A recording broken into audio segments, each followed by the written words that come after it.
Hi, I'm Alex. I'm Jacob. And I'm Celia, and we're going to show how chemistry applies to cooking by making pasta. So first we got to measure the flour, and you would measure it just like you would measure something in a lab experiment.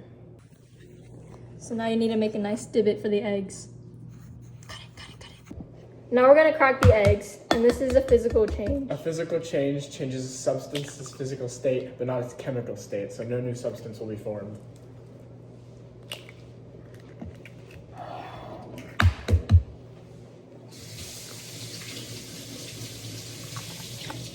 We're going to add salt, which is sodium and chlorine combined from the periodic table. Here's the Lewis dot structure of sodium chloride. As you can see, sodium chloride is ionic, so the sodium transfers one electron to the chlorine so that the chlorine is stable and the sodium is stable. So in chemistry, we use dimensional analysis to convert different measurements. And in our recipe, we need 1/2 tablespoon of olive oil. So I'm going to show you how to convert tablespoons to teaspoons using dimensional analysis. So first you need to start knowing that 1 tablespoon equals 3 teaspoons. And from there you can figure out how many teaspoons you need. So starting off with 1/2 tablespoon of olive oil, you can use dimensional analysis and multiply it by 3 teaspoons.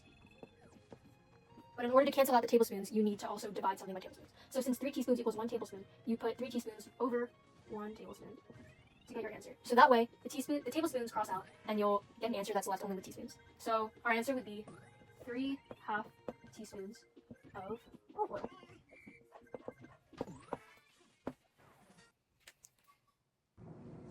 So this is 1/2 teaspoon. 1, 2, 3. We can do that. Ooh. We have the whole video with... Now we're gonna mix up the eggs to make a dough. By mixing it, the ingredients go through a chemical change. A chemical change causes a substance to change, a chemical change causes a new substance to form. We can't turn the dough back into eggs and flour, therefore a new substance has been made.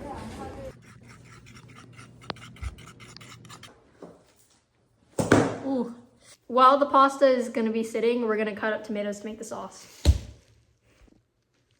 These tomatoes are being physically changed because they're being cut up so the tomato isn't whole anymore.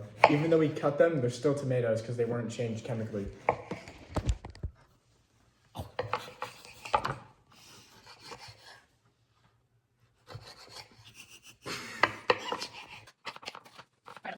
For the sauce, we need to do dimensional analysis to figure out how many tablespoons of olive oil we need. 3 tablespoons times 1 teaspoon. 3 teaspoons equals 9 teaspoons.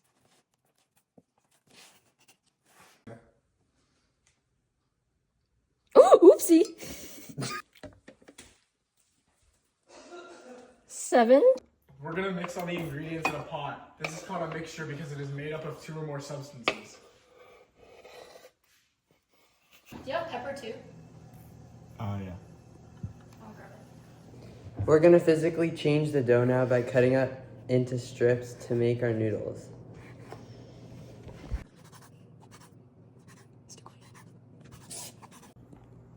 Ooh. The water, which is H2O on the periodic table, is going through a physical change because it is changing from a liquid to a gas.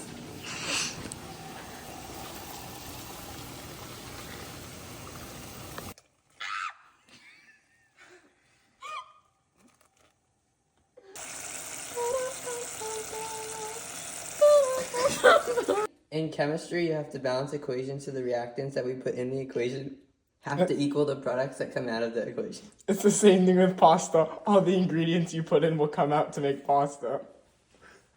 Even if the reactants and products look different, they use the same elements. In cooking, the ingredients we put in might not look like the end result, but they are still the same elements. And that is how chemistry applies to cooking. Thanks for watching our video.